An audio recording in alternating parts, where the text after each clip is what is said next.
میرے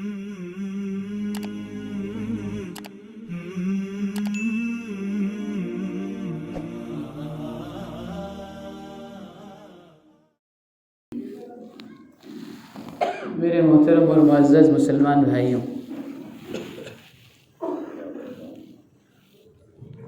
ہمارے دنیا اور آخرت کے تمام مسائل، تمام پریشانیوں، تمام آفات کا حل اور علاج استغفار اور توبہ ہے۔ اللہ تعالیٰ کی طرف رجوع کرنا ہے۔ ہمارے تمام مسائل کا حل، جو مسائل آ چکے ہیں، آ پڑے ہیں، جن کو ہم بھگت رہے ہیں، اور اللہ ہمیں محفوظ فرمائے اگر کوئی آنے والے مسائل ہیں تو ان کا بھی حل اور علاج اللہ کی طرف رجوع ہے۔ اس کے سوا کوئی علاج پائیدار نہیں ہے، کوئی علاج اس کے سوا پائیدار نہیں ہے۔ بہت سارے علاج تجویز کیے جا رہے ہیں، تجویز کیے جاتے ہیں، لیکن پائیدار حل، پائیدار علاج استغفار ہے اور توبہ ہے۔ استغفار اور توبہ، یہ میرا اور آپ کا پکا ایمان ہونا چاہیے۔ انبیاء علیہم الصلوۃ والسلام اپنی قوموں کو، جو اللہ تعالیٰ نے قرآن کریم میں کارگزاری سنائی ہے، وہ اپنی قوموں کے پاس جب تشریف لاتے تھے تو انہیں توحید کا سبق پڑھانے کے بعد جو دوسرا سبق پڑھاتے تھے وہ کیا تھا؟ وَاسْتَغْفِرُوا رَبَّكُمْ، پروردگار سے بخشش مانگو۔ وَاسْتَغْفِرُوا رَبَّكُمْ، پروردگار سے بخشش مانگو، لوٹ آؤ اس کی طرف جس سے بہت دور چلے گئے ہو، اس کی طرف لوٹ آؤ جس سے بہت دور چلے گئے ہو، تو وہ نہ صرف تمہارے گناہوں کو معاف کرے گا بلکہ تمہارے لیے دنیا بھی کھول دے گا۔ یہ قرآن کریم بتا رہا ہے، استغفار کرنے پر اللہ تعالیٰ دنیا بھی کھولیں گے۔ فَقُلْتُ اسْتَغْفِرُوا رَبَّكُمْ، سیدنا نوح علیہ السلام کی جو قوم تھی وہ بہت زیادہ باغی قوم تھی۔ 950 سال حضرت نوح علیہ السلام نے، قرآن کریم ہمیں جو بتا رہا ہے، 950 سال نوح علیہ السلام انہیں اللہ کی طرف بلا رہے ہیں، اور ایک چھوٹی سی جماعت ان کی بات مانتی ہے۔ ایسی ضدی اور باغی قوم کے سامنے بھی حضرت نوح علیہ السلام جو حل پیش کر رہے ہیں، جو بات انہیں ارشاد فرما رہے ہیں، وہ کہہ رہے ہیں استغفروا ربکم انہ کان غفارا، پروردگار سے بخشش مانگو، وہ بہت معاف کرنے والا ہے، اور معاف کرے گا اور ساتھ دنیا بھی کھولے گا۔ یرسل السماء علیکم مدرارا، آسمان سے برکتیں کھول کر برسائے گا، کھل کر بارشیں برسیں گی۔ وَيُمْدِدْكُمْ بِأَمْوَالٍ وَبَنِينَ، مال بھی خوب دے گا، اولاد میں بھی خوب برکت دے گا۔ وَيَجْعَلْ لَكُمْ جَنَّاتٍ وَيَجْعَلْ لَكُمْ أَنْهَارًا، باغات بھی خوب پھلے پھولیں گے، نہریں بھی خوب بہیں گی۔ کرنا کیا ہے؟ استغفار، اللہ کی طرف لوٹنا ہے، استغفار کرنا ہے، اپنے گناہوں کی بخشش مانگنی ہے۔ اب یہ استغفار کرنا کس طرح ہے؟ یہ توبہ کرنی کس طرح ہے؟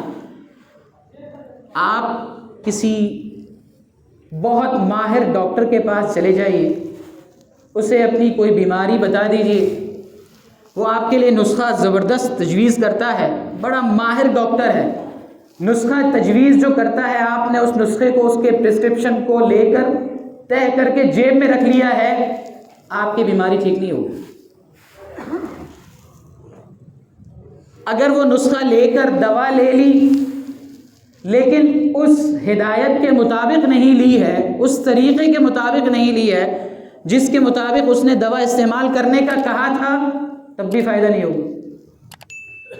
اور اگر دوا لے لی اور دوا لینے کے بعد اس دوا کے لیے اس نے جو پرہیز بتائی تھی کہ بھئی یہ چیزوں سے بچنا بھی ہے، اگر وہ پرہیز نہیں کی تو بھی مرض نہیں جائے گا۔ استغفار مسئلوں کا حل ہے، یہ میرا اور آپ کا ایمان ہونا چاہیے۔ اگر اس میں کمزوری ہے تو بار بار زبان سے بول کر اس پر ایمان پختہ کیا جائے کہ ہمارے مسئلے اللہ سے تعلق جوڑنے سے حل ہوں، اس ایمان کو پختہ کیا جائے۔ من لزم الاستغفار، جس شخص نے استغفار کو لازم پکڑ لیا، استغفار کی عادت اپنا لی، جعل اللہ، آپ صلی اللہ علیہ وسلم کا فرمان ہے، سچوں کے سچے کا فرمان ہے بھائی، جعل اللہ لہ من کل ضیق مخرجا، پروردگار ہر تنگی سے اس کے لیے وے آؤٹ نکالیں گے، راستہ نکالیں گے، ہر تنگی سے اس کے لیے نکلنے کا راستہ نکالیں گے، نکلنے کا راستہ بتائیں گے اسے۔ وَمِن كُلِّ هَمٍّ فَرَجًا، ہر غم اور پریشانی کو دور کریں گے، کھول دیں گے، غم اور پریشانی کی وجہ سے جو رکاوٹیں آ گئی ہیں اسے کھول دیں گے، فرجا، خوشحالی پیدا کر دیں گے۔ وَيَرْزُقْهُ مِنْ حَيْثُ لَا يَحْتَسِبُ، روزی مسئلہ ہے سب کا آج۔ وَيَرْزُقْهُ مِنْ حَيْثُ لَا يَحْتَسِبُ، بلکہ یہ انسانی مسئلہ ہے، ہمیشہ کا، تاریخ کے ہر دور کا مسئلہ ہے۔ وَيَرْزُقْهُ مِنْ حَيْثُ لَا يَحْتَسِبُ، پروردگار استغفار کرنے پر جو استغفار کو مضبوطی سے پکڑ لیتا ہے اس کے لیے ایسی جگہ سے روزی کھولتے ہیں جہاں سے اس کا گمان بھی نہیں ہوتا۔ میں اور آپ یہ سب تینوں باتیں چاہتے ہیں نا، ہر تنگی سے اللہ راستہ نکال دے، ہمیں بھی، ہمارے لیے بھی، اور من حیث القوم بھی، اور ساری انسانیت کے لیے۔ ساری انسانیت خوشحال نہیں ہے۔ اگر آپ عالمی خبریں دیکھتے ہیں یا سنتے ہیں تو آپ کو معلوم ہوگا کہ ساری انسانیت پریشانی کا شکار ہے، کسی نہ کسی شکل میں پریشانی کا شکار ہے۔ تو ہر تنگی سے راستہ نکل آئے، میں اور آپ چاہتے ہیں ہر پریشانی غم سے اللہ اس پریشانی اور غم کے بادل کو دور کر دے، وہ بادل چھٹ جائیں۔ میں اور آپ چاہتے ہیں اللہ ایسی روزی کا بندوبست فرمائے کہ ہمارا گمان نہ ہو، ہم چاہتے ہیں یہ بات۔ تو اس کے لیے اللہ کے رسول بتا رہے ہیں استغفار کو لازم پکڑو، استغفار کرو، اللہ سے معافی مانگتے رہو، اللہ سے معافی مانگ۔ اب یہ مانگنی کس طرح ہے معافی؟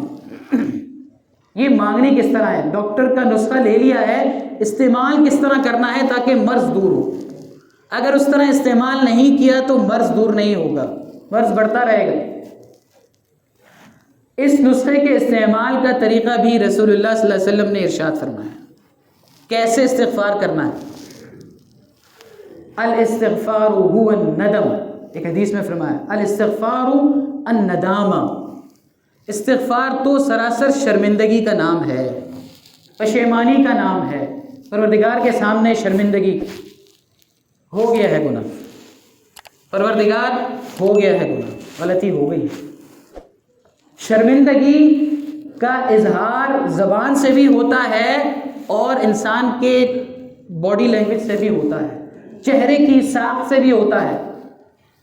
اگر صرف زبانی جمع خرچ ہوتا ہے میں شرمندہ ہوں، میں شرمندہ ہوں، اور دل میں شرمندگی کی کیفیت نہیں ہوتی تو انسان کی چہرے پر شرمندگی کے آثار ظاہر نہیں ہوتے۔ ندامت، شرمندگی ایسی ہو کہ انسان پروردگار کی نعمتوں کو سوچے، پروردگار نے یہ احسان کیا، یہ احسان کیا، لیکن جب پروردگار نے کہا یہ نہیں کرنا تو میں نے کہا کرنا ہے، میں نے کر لیا ہے، میں کر چکا ہوں، پروردگار غلطی ہو گئی ہے، نادم ہوں، پریشان ہوں، غلطی ہو گئی ہے، پشیمان ہوں، شرمندہ ہوں۔ اور استغفار اپنا عمل ہے، انفرادی عمل ہے۔ یہ لوگ کہتے ہیں بھئی گناہوں سے لوگ درخواست کرتے ہیں، یہ ایک ہے کہ آپ کسی نیک اور صالح سے کہتے ہیں بھئی میرے لیے، میری گناہوں کی بخشش کے لیے اللہ سے مانگے، لیکن یہ انفرادی عمل پہلے ہے، استغفار ہر ایک کا انفرادی عمل پہلے ہے۔ استغفار میں نے خود کرنا ہے اپنے گناہوں پر، ندامت کا اظہار، شرمندگی کا اظہار میں نے خود کرنا ہے۔ اور انسان یہ سوچے میرے بہت گناہ ہے، میں کہاں استغفار کروں؟ تو میں نے عرض کیا آپ کے سامنے کہ حضرت نوح علیہ السلام کی قوم بڑی باغی تھی، بہت چھوٹی سی مختصر سی جماعت نوح علیہ السلام کی بات کو مان کر ایمان لائی ہے، لیکن ان سے بھی نوح علیہ السلام کہہ رہے تم مانگو اللہ سے بخشش، تم مانگو۔ نوح علیہ السلام مانگتے ہوں گے ہم کے لیے بخشش، لیکن ساتھ فرما رہے ہیں تم مانگو، شرمندگی تم دکھاؤ، اللہ کے سامنے ندامت کا اظہار کرو۔ یہ استغفار کی پہلی شرط ہے، اللہ کے سامنے شرمندگی کا اظہار ہو، پروردگار غلطی ہو گئی ہے۔ اور اگر صرف زبانی استغفار ہو، استغفر اللہ استغفر اللہ استغفر اللہ، دل کہیں اور ہے، دماغ کہیں اور ہے، ذہن کہیں اور ہے، یہ استغفار ندامت والا نہیں ہوا تو استغفار نہیں ہوا، استغفار پورا نہیں ہوا، دوا لی نہیں ہے صحیح طرح۔ جس طرح دوا کھانے کا کہا تھا کھائی نہیں ہے، فائدہ کیسے ہوگا؟ دوا جب ٹھیک استعمال ہوگی تب فائدہ ہوگا۔ تو دوا، استغفار کی دوا کا پہلی شرط یہ ہے کہ دل شرمندہ ہو، آنکھوں سے آنسو نکلیں گے جب شرمندگی ہوگی، جب شرمندگی کا احساس ہوگا، شعور ہوگا کہ غلطی ہوئی ہے، تب آنکھوں سے آنسو نکلیں گے، یہ پروردگار غلطی ہو گئی ہے۔ حضرت علی رضی اللہ تعالیٰ نے ایک شخص کو دیکھا، وہ استغفار کر رہا تھا، استغفار کے بول زبان پر تھے، حضرت علی فرمانے لگے استغفارک یحتاج الی الاستغفار، تیرا استغفار بھی استغفار کا محتاج ہے، تیرا تو استغفار ایسا ہے کہ اس پر استغفار کیا۔ صبح در کف توبہ بر لب، دل پر از شوق گناہ، ہاتھ میں تسبیح ہے، زبان پر استغفار کے بول ہیں، دل گناہوں سے لبریز ہے، دل میں گناہی کے خیالات ہیں۔ معصیت را خندمی آیت بر استغفار ماں، گناہ بھی میرے استغفار کو دیکھ کر ہنستا ہے۔ یہ کیسا استغفار؟ ایسے استغفار سے وہ فائدے حاصل نہیں ہوں گے جن فائدوں کا آپ صلی اللہ علیہ وسلم نے وعدہ فرمایا۔ تو پہلی شرط ندامت، سچی ندامت، دل سے ندامت، اللہ غلطی ہوئی ہے، مجھ سے غلطی ہوئی ہے، میں معافی مانگ، اور کتنا ہی میں گناہ گار ہوں لیکن اللہ کی رحمت میرے گناہوں سے کہیں زیادہ ہے، امید کے ساتھ، مایوسی کے ایک ذرے کے بغیر اللہ سے معافی مانگے، اللہ معاف فرما دیجیے، اللہ معاف فرما دیجیے غلطی ہو۔ اے پہلی شرط، گزشتہ پر ندامت، حال میں گناہ کو فوراً چھوڑ دینا، حال میں فوراً گناہ کو چھوڑ دینا، جس غلطی کی وجہ سے میں ندامت کا اظہار کر رہا ہوں اسی وقت اس غلطی کو چھوڑنے کا عزم کرنا، میں اسی وقت چھوڑوں، اسی وقت چھوڑنا ہے، اسی وقت چھوڑنے کا عزم کرنا ہے کہ میں نے یہ گناہ چھوڑ دینا ہے، نہیں کرنا ہے۔ اور اگر اسی وقت گناہ نہیں چھوڑا، توبہ کا مطلب ہوتا ہے رجوع، لوٹنا، یعنی انسان گناہ کر کے جس راستے صراط مستقیم پر جا رہا ہوتا ہے وہاں سے دور بھٹک گیا ہوتا ہے۔ آپ نے گوگل میپ کھولا ہوا ہے جہاں آپ نے جانا ہے، اور اس نے آپ کو اس نے بتا دیا کہ آپ غلط راستے پر چل پڑے ہیں۔ اب آپ کہیں میں لوٹ رہا، میں جا رہا ہوں اس راستے پر، میں جا رہا ہوں اس راستے پر، اور آپ اس کی ہدایت کے مطابق اس راستے پر نہیں جائیں گے تو منزل پر کبھی نہیں پہنچیں گے۔ منزل پر پہنچیں گے ایسے کہ جب اس راستے کی طرف لوٹا ہی نہ۔ تو لوٹنا ہے فوری طور پر، گناہ سے توبہ کر کے اسی وقت گناہ چھوڑنے کا عزم کرنا ہے کہ آئندہ یہ گناہ نہیں ہوگا، آئندہ یہ معصیت مجھ سے صادر نہیں۔ اور اگر کسی بندے کا حق کھایا ہے، کسی بندے کے حق میں کوتاہی ہوئی ہے، کسی بندے کا مال چھینا ہوا ہے، کسی کی رشوت کھائی ہوئی ہے، کسی کا دل دکھایا ہوا ہے، یہ اللہ کے حق کو ضائع کرنے سے کہیں زیادہ خوفناک اور خطرناک ہے۔ اگر کسی کا حق کھایا ہے، کسی کا حق دبایا ہے، کسی کا مال کھایا ہے، کسی کی دل آزاری کی ہے، تو پھر توبہ پوری کب ہوگی، توبہ مکمل کب ہوگی، استغفار پورا کب ہوگا؟ جب جس کا دل دکھایا ہے، جس کا مال کھایا ہے، اس کا حق اس کو پہنچا دیا جائے۔ جس کا مال کھایا ہے اس کا حق پہنچائے بغیر توبہ قبول نہیں ہوگی۔ پرہیز نہیں ہوا، دوا کھا لی ہے، پرہیز نہیں ہوگا، دوا اثر نہیں کرے گی، دوا ضائع ہو جائے گی، بیکار ہو جائے گی۔ تو دوا اثر، استغفار اپنا اثر اس وقت دکھائے گا، توبہ اپنا اثر اس وقت دکھائے گی جب راستے پلٹ کر اللہ کے طرف جانے والے راستے پر دوبارہ اس ٹریک پر چڑھ جایا جائے، اور اس راستے میں جو پچھلے کسی اللہ کے بندے کا حق کھایا ہے، حق دبایا ہے، اس کا حق اس کو پہنچا دیا جائے۔ یہ صرف توبہ سے معاف نہیں ہوتا، یہ صرف استغفار سے معاف نہیں ہوتا۔ شہید بھی انسان ہو جائے شہادت کی موت بھی مل جائے انسان کو، سارے گناہ معاف ہو جاتے ہیں۔ حدیث میں آتا ہے الا الدین، قرض معاف نہیں ہوتا۔ کیوں؟ یہ اللہ کے بندے کا، جب تک وہ معاف نہیں کرے گا تب تک یہ انسان کے بوجھ کندھے پر پڑا رہے گا، اور اسی بوجھ کے ساتھ بندہ کل قیامت کے سامنے اللہ کے سامنے حاضری دے۔ تو اگر بندے کا حق دبایا ہے، کسی کی دل آزاری کی ہے، اسی وقت عزم کیا جائے کہ اس کا حق پہنچانا ہے۔ اس کی دل آزاری کی ہے تو اسے رضامند کرنا ہے، اسے خوش کرنا ہے۔ اللہ تعالیٰ استغفار کی جو شرائط ہیں، توبہ کی شرائط جو ہیں، ان پر مجھے بھی عمل نصیب فرمائے۔ کہنے سننے سے زیادہ اللہ عمل کرنے والا بنا دے۔ وآخر دعوانا ان الحمد للہ۔